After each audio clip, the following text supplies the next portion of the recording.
ずんだもんなのだ。春日部紬です。春以来の動画制作環境紹介なのだ。 YouTube 登録者が1000人突破しました。ありがとうございます。それとニコニコショート開始に合わせてニコニコ投稿も再開したのだ。今後はニコニコもよろしくお願いします。ところで今回はそのニコニコのボイスボックス5周年文化祭の動画として投稿するんですよね。そうなのだ。ニコニコ上陸したから文化祭にもガンガン参加すると思ってたんですけど、その辺についてまず説明をしたいのだ。春の時も言ったけど当チャンネルは基本的に動画を作る上でイラストにも生成 AI を使い、レンダリングエンジンの修正、改良、多言語字幕などに至るまで AI をフル活用しているのだ。そうでしたね。で、この生成 AI について X を見ている紬なら分かっていると思うのだけど、生成 AI を使うことに関して否定的な人もいるのだ。そうですね。LLM の開発にあたって他社の著作物を利用することもあって、その点を問題視される方が少なからずいるというものですね。ズンツムスクール運営自身、そういった方と議論を X でしているんだけど、LLM を作る上で著作物を利用していることが直ちに著作権侵害に当たると思っている方が多いのだ。確かにそういう主張の方が多いですね。でも事実ではないですよね。日本法だけでなく多くの国でそういうことになっていないのだ。というより、これは生成 AI を抜きにしても著作権をはじめとした知的財産権の及ぶ範囲はそこまで大きくないのだ。まず基本的に知財は人類発展のため広く使えるべきというのが前提にありますよね。なので究極を言えば国は全ての知財を誰でも自由にアクセスして利用できるようにしたいのだ。でもそれじゃ困ることがあるのだ。考案者の権利を保障しないと誰もアイデアを発表してくれなくなるということですね。その通りなのだ。技術の詳細などをはじめとしてありとあらゆるアイデアは公開されてほしいけど、それを無制限にアクセス可能にすれば考案者は公開することをやめてしまう。そこで考案者にも考案したことに対するメリットを残してあげようというのが立法上の考え方なのだ。この考え方はどこの国でも採用していますよね。そうなのだ。そしてこれは生成 AI に限らずの話なのだ。お薬とかも新薬の特許が切れた際にジェネリック医薬品が作れるようになりますよね。普通に考えると薬価が下がるというのは製薬企業にとっては研究費の回収などもあるから困ることなのだ。薬価が利益を割っているという理由で販売されていない薬もあるくらいなのだ。それでもジェネリック医薬品を作れるようにしているのは患者さんの負担軽減のためですからね。ズンツムスクール運営もジェネリック医薬品のおかげで安い値段で処方してもらえるのだ。物によっては半額以下になったものもありますもんね。逆にコカ・コーラみたいに秘伝のレシピを公開したくないから特許出願せずに企業秘密にするケースもあるのだ。そうしてしまえば他の飲料メーカーはコカ・コーラと同じレシピのコーラを作れませんもんね。ニコニコで言うならコメント特許がちょうど今年一つ切れるのだ。まあ今年切れるのは一つだけで他の特許は段階的に切れるんですけどね。まあそういうこともあって知財というのはどこまでも保証してもらえるものじゃないのだ。しかも独占だぜとされない場合は裁判で否定されるケースもありますよね。なのでまずそういう法律の考え方を理解しておく必要があるのだ。そこまで含めて理解した上で著作権にクローズアップしていくのだ。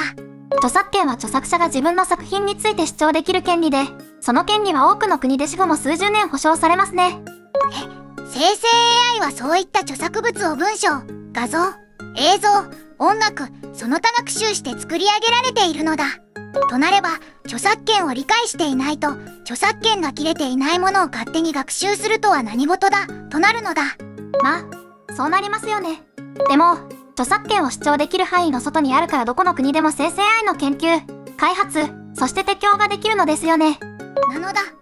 例えば日本においては当該著作物に表現された思想または感情を自ら享受しまたは他人に享受させることを目的としない場合は問題ないことを2018年の法改正で作られた著作権法30条の4で定めているけど、この享受とは何か分かっているのだ。文化庁の資料では著作物等の主張等を通じて視聴者等の知的または精神的欲求を満たすという効用を得ることに向けられた行為であるか否かという観点から判断されることになることが示されていますね。生成 AI の学習・把握まで LLM のデータセットを増やすことであって、そこにイラストが学習されていても元のイラストを公開することではないし、そこに楽曲が学習されていても元の楽曲を公開することではないのだ。あえて問題になるとすれば生成 AI が元のアニメを再現しちゃうとかでしょうけど、そんなことはそもそもできませんしね。なのだ。世界でも、例えばカリフォルニアで過去にアンソロピック判決という有名な判例があったけど、これも海賊版のデータを保存していたことに関しては解金を支払えというもので、正規に取得した小説などの学習は、フェアユースという扱いだったのだ。フェアユースの考え方は Google 検索とかにも使われている概念ですよね。フェアユースそのものを否定してしまうと検索エンジンはそもそも作れないのだ。でも、なんでここまで制作の話ではなく著作権と生成 AI の話をしてきたんですか？ちゃんと理由があるのだ。実は生成 AI を利用していいかというのが各動画の投稿際で規定されているのだけど、多くは生成 AI の利用を禁止している、あるいは制限しているという形になっているのだ。それについての理由は大体が議論の対象になっているという具合で、まあ簡単に言うとトラブル回避の側面が強いのだ。前段で述べた生成 AI に否定的な層が問題視するという話ですか？なのだ。ニコニコ自体は定期的に生成 AI による新機能を試験導入しているのだけど、 AI コメントとかアナリティクス分析ですよね。それにそもそもの生成 AI 利用も禁じていませんよね。ツンツムスクール運営で言えば台本には利用していないから、生成 AI だけで作った AI スロットにも該当しないのだ。だけどニコニコでも生成 AI を使った動画を投稿するなんてというコメントがついたこともあるのだ。まあレンダリングと画像生成で思いっきり使ってますし、その点は引っかかるでしょうね。画像だけ生成 AI を使わず PSD をリモーションで動かしたとしても結局レンダリングが YMM4 などではなく AI なので投稿際のルールに引っかかるのだ。そりゃダメですね。使用可能な投稿際もあるんですか？なくはないけど現状はまだ少数派なのだ。法律上問題ないことと実際にトラブルが起きないかはまた別の話なのだ。だからあらかじめ投稿際のルールで使用を禁止または制限しておくことが多いと。これは投稿際の運営の皆様の運営コストを考えれば仕方ないことだと思うのだ。投稿際で余計なトラブルが起きれば他の参加者に対しても対応しなければならない。だったらルールで OK、NG どっちにするかを決めるときに NG に倒しておくのは安全なのだ。じゃあそれが理由で参加できなかった投稿際が多く、結果としてニコニコの投稿際に向けた動画が作られていないということですか？そういうことなのだ。で、今回のボイスボックス5周年文化祭は問題ないことになっているのだ。ボイスボックスは AI によるディープラーニングを言っているからでしょうか？投稿際運営が個人ではないからだと思うのだ。そっちですか？紬の言う通りボイスボックスは AI をがっつり利用している。というかボイスボックスだけじゃなくソフトウェアトークはそのほとんどが生成 AI を利用しているのだ。でもソフトウェアトーク関係の投稿際では生成 AI 利用禁止となっている。ふむふむ、おそらくは画像、動画、音楽生成の禁止とかを言いたいのでしょうか？多分ソフトウェアトークそのものは禁止してないと思うのだ。でもソフトウェアトークはその作り方からしてほとんどがディープラーニングすることで自然なイントネーションを実現しているのだ。